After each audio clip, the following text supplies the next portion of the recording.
नमस्कार, मी पंजाब डक. पण तुम्हाला एक सांगत होतो, राज्यामध्ये मात्र जुलैच्या पहिल्या आठवड्यात काही काही ठिकाणी अति मुसळधार पाऊस पडणार आहे, अतिवृष्टी होणार आहे म्हणून हा अंदाज लक्षात यायचा. मग ही अतिवृष्टी कोणत्या भागात होणार आहे? तर राज्यात सर्वप्रथम सांगतो, मुंबईकरांनी एक सगळ्यांना सांगू इच्छितो की तुम्ही काय करा, जुलैच्या पहिल्या आठवड्यामध्ये 1 जुलै ते 8 जुलैच्या दरम्यान तुम्ही स्वतःची काळजी घ्या. कारण की मुंबई, नाशिक, पुणे, त्याच्यानंतर अकोले, संगमनेर ह्या पट्ट्यामध्ये काय होणार आहे, म्हणजे जवळपास 1 जुलै ते 8 जुलैच्या दरम्यान काही काही भागामध्ये अतिवृष्टी होणार आहे म्हणून हा अंदाज लक्षात यायचा. ओढी नाले एक होतील आणि त्याच्यानंतर काय होईल, जे सकल भाग आहे त्या भागामध्ये पाणी साचणार आहे म्हणून तुम्ही तुमची काळजी घ्यायची म्हणून हे देखील सर्व शेतकऱ्यांना लक्षात यायचं. उत्तर महाराष्ट्रातल्या शेतकऱ्याला सांगू इच्छितो, नाशिक भागाचे ते उत्तर महाराष्ट्राकडे गेलेला त्या पट्ट्यातल्या शेतकऱ्याला सांगतो, काही ज्या भागामध्ये पाऊस नाही आला तुमच्याकडं मात्र 1 जुलै ते 8 जुलैच्या दरम्यान उत्तर महाराष्ट्रामध्ये नंदुरबार जिल्हा झालं, धुळे जिल्हा झालं, नाशिक जिल्हा झालं, मालेगाव ह्या पट्ट्यामध्ये चांगला जोराचा पाऊस पडणार आहे. इतका पाऊस पडेल की पहिल्या पावसामध्ये तुम्हाला त्या 8 दिवसाच्या तुमचे जे छोटे छोटे पाझर तलाव पाण्याचे पिण्याचे पाण्याचे तलाव आहेत ते मात्र ह्याच्या सगळे ओव्हरफुल होऊन जातील म्हणून उत्तर महाराष्ट्राच्या शेतकऱ्यांनी हा अंदाज लक्षात घ्यायचा. म्हणजे उत्तर महाराष्ट्राला पाऊस उशिरा येणार आहे पण चांगलाच पडून जाणार आहे म्हणून त्यांच्यासाठी देखील आनंदाची बातमी.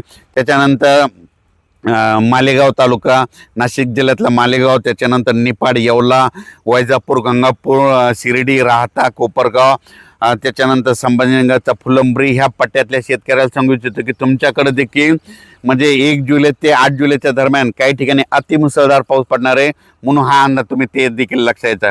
त्याच्यानंतर आपण मराठवाड्यात बघू. मराठवाड्यात देखील काल देखील आमच्या भागामध्ये परभणी जिल्ह्यामध्ये खूप ठिकाणी पाऊस झाला, रात्री देखील झाला, आमच्या गावात देखील झाला. पण परभणी जिल्ह्यामधल्या शेतकऱ्याला परभणी, बीड, लातूर, धाराशिव, जालना, नांदेड आणि हिंगोलीतल्या शेतकऱ्याला सांगू इच्छितो की तुमच्याकडं 27 तारखेपर्यंत 8 जुलैपर्यंत दररोज वेगवेगळ्या भागात वेगवेगळ्या गावात असा दररोज भाग बदलत पाऊस पडणार आहे म्हणून हा अंदाज लक्षात येतात. सगळीकडे एकदा पडणार नाही, आज या गावात पडेल, उद्या त्या गावात पडेल, परवा पुन्हा तुमच्या गावात पडेल, पण सगळीकडे पाऊस पडणार, जमिनीमध्ये ईदभर ओल जाणार आणि सगळ्या मराठवाड्यातल्या सगळ्या शेतकऱ्याच्या पेरण्या होणार आहेत म्हणून हा अंदाज मराठवाड्यातल्या शेतकऱ्यांना लक्षात येतात. विदर्भातल्या शेतकऱ्याला सांगू इच्छितो, विदर्भात देखील आज वर्धा जिल्हा, नागपूर जिल्हा, भंडारा जिल्हा, गोंदिया जिल्हा, यवतमाळ जिल्हा, त्याच्यानंतर वाशिम जिल्हा, अकोला जिल्हा, बुलढाणा जिल्हा, अकोला, अमरावती ह्या परिसरात आज देखील म्हणजे दुपारनंतर बऱ्याच ठिकाणी पाऊस सुरू होणार आहे. पण 27 तारखेपर्यंत ते 8 जुलैपर्यंत सगळीकडे दररोज वेगवेगळ्या भागात वेगवेगळ्या गावात पाऊस पडणार आहे. जे गाव वंचित राहिले त्या ठिकाणी देखील पाऊस पडणार आहे म्हणून हा अंदाज लक्षात घ्यायचा. तुमच्या विदर्भातल्या ज्या शेतकऱ्याची जर ईदवर ओल गेली असेल तर तुम्ही तुमच्या पेरणी करू शकता, पेरणीचा निर्णय घेऊ शकता म्हणून हे लक्षात घ्यायचं. पण राज्यात मात्र फक्त कमी पाऊस कोणत्या पट्ट्यात राहणार आहे, फक्त सोलापूर जिल्हा, पंढरपूर, एक सांगली, त्याच्यानंतर इकडे धाराशिवचं थोडंफार पडणार आहे, तिकडं देखील ह्या 3 दिवसात पडणार आहे. पण जसा इकडं पाऊस पडायला आहे समजा विदर्भ, मराठवाडा, उत्तर महाराष्ट्राकडे तितका पाऊस तिकडे पडणार नाही म्हणून हे त्यांनी लक्षात घ्यायचं.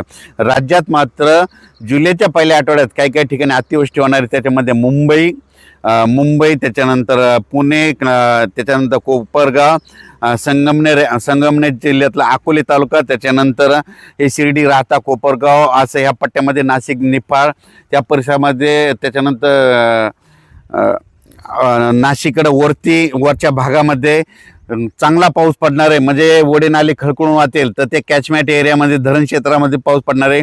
जे छोटे छोटे तळे त्याच्यात देखील पाणी येणार आहे म्हणून हा अंदाज सर्व शेतकऱ्यांना लक्षात येतात.